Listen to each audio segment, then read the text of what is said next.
My name is Chris Packham. I'm a naturalist, a broadcaster and environmental campaigner and activist. So I've come to COP, obviously, to put my finger on the pulse of this interesting situation.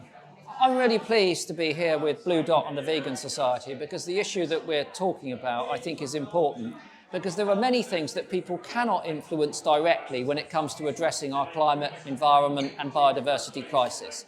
They are perhaps bigger issues that you and I as individuals, just individuals, can address. But as individuals, we can control what we put in our mouths. And what we put in our mouths can have an enormous impact on that environment.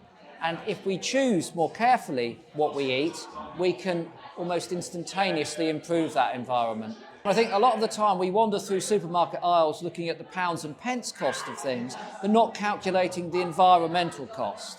And what we now know, without any ambiguity, is that eating less meat is something that we have to move towards. And I think that throughout the course of the conversations that have been taking place here at COP, we've heard a lot about energy, we've learned a lot about, deforestation. We haven't heard a lot about agriculture and the impact that it's having, and it's significant. So I think that we do need to make sure that we continue to explain to people that every single day, if they're lucky enough to eat every single day, as we are, most of us here in the UK, we can make a decision which will have a positive impact on the environment by not eating as much meat or any meat at all. And I think that at this point in time, globally, we are looking for proper leadership. We're looking for public servants who actually will stand up and represent us because we are growing increasingly not concerned, but terrified about what the future holds for us. Why have you come? Why have you travelled from all over the world with an enormous carbon footprint, bringing your legions of researchers, assistants, motor vehicles?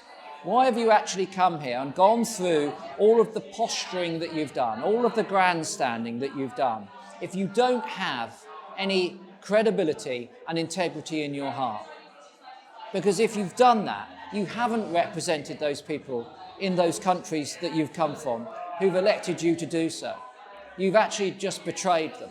And I wonder now, when our leaders have left us, travelled back to other parts of the world, and notice that I'm using the word us, because I consider us as one species on one planet with one massive problem and one chance to sort it out.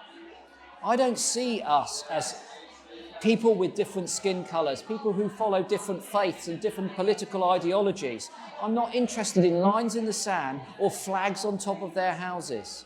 We are all in the same colossal mess. I'm, like so many other people, sick of setting targets for 2050, 2060, 2070. The targets have been set long ago. The action is needed today or tomorrow. And that's the sort of leadership that we expected and wanted at this conference. Well, I suppose you'd have to pick the single biggest issue, if you can only have one. And therefore, it would be fossil fuels, because collectively, they are perhaps the single greatest contributor to climate change.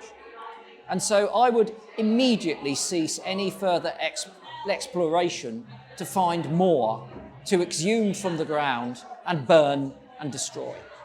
And I would instantaneously, start phasing them out. We have renewable technologies. They're stacked up on the shelf. They're efficient, they're affordable, they're usable. I would immediately transfer all of the investment that goes into fossil fuels into those renewables, retrain people, rethink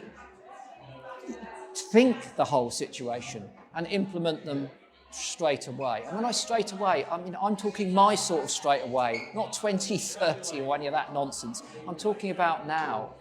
And also I would hold all of those people that continue to lobby for the continued use of fossil fuels accountable for their actions. I'm fed up with lobbyists who are essentially misdirected or misaligned or miscreants. And I suppose if there was one other thing, because I know you've asked me for one, but I'm going to steal another one, and that is I would immediately invest in younger people. I would invest in their energy, their ambition, and their preparedness to take risks. Theirs will be the world of tomorrow. They have a voice, they're raising that voice, and what they're saying is frankly making a lot more sense than all of these crusty oldies that have been exploiting and damaging our planet for as long as they've been breathing. It's time to give younger people a chance, and that's another thing that I would do immediately.